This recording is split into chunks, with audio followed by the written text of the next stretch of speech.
एक बार की बात है, एक हलचल भरे बाजार वाले शहर में अर्जुन नाम का एक युवा लड़का रहता था। अर्जुन एक शौकीन पाठक था और हमेशा जादू और रोमांच की कहानियों से आकर्षित होता था। उन्होंने स्थानीय किताबों की दुकान की धूल भरी अलमारियों की खोज में, जादूगरों, चुड़ैलों और जादुई भूमि की कहानियों की खोज में अनगिनत घंटे बिताए। एक दिन किताबों के ढेर को ब्राउज करते समय अर्जुन की नज़र दुकान के एक भूले हुए कोने में छिपी धूल भरी पुरानी किताब पर पड़ी। किताब फटे चमड़े में बंधी हुई थी और अजीब प्रतीकों और जटिल डिजाइनों से सजी हुई थी, और जैसे ही अर्जुन ने इसके पन्ने पलटे, उसे अपनी रीढ़ में एक अजीब सी झुनझुनी महसूस हुई। रहस्यमय किताब से प्रभावित होकर अर्जुन ने इसे खरीदकर अपने साथ घर ले जाने का फैसला किया। जैसे ही उसने किताब खोली और पढ़ना शुरू किया, उसे जादू और आश्चर्य की दुनिया में ले जाया गया, जहां ड्रैगन आसमान में उड़ते थे और जंगलों में सुनने वालों को रहस्य बताते थे। लेकिन जैसे जैसे अर्जुन ने किताब को गहराई से पढ़ा, उन्हें जल्द ही एहसास हुआ कि यह कोई सामान्य कहानी नहीं है। पन्ने मंत्रों और मंत्रों से भरे हुए थे, हर एक पिछले से अधिक शक्तिशाली था, और जब अर्जुन ने जोर से शब्द बोले तो उसे अपनी रगों में जादू दौड़ता हुआ महसूस हो रहा था। अपनी नई क्षमताओं से उत्साहित होकर अर्जुन ने मंत्रों के साथ प्रयोग करना शुरू कर दिया।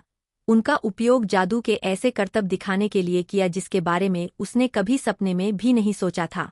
उन्होंने पत्थरों को सोने में बदल दिया, पृथ्वी की गहराइयों से प्राणियों को बुलाया और यहाँ तक कि अपनी कलाई के एक झटके से दूर देशों की यात्रा भी की।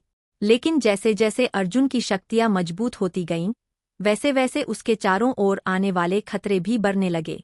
अंधेरी ताकतें छाया में छिप गईं, जादुई किताब की शक्ति की ओर आकर्षित हुईं और अपने नापाक उद्देश्यों के लिए इस पर दावा करने के लिए दृढ़ संकल्पित थीं।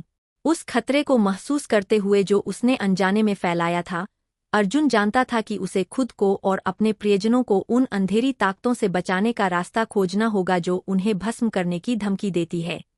अपने वफादार दोस्तों और सहयोगियों की मदद से वह जादुई किताब के रहस्यों को उजागर करने और इसकी वास्तविक क्षमता को उजागर करने के लिए एक खतरनाक खोज पर निकल पड़ा।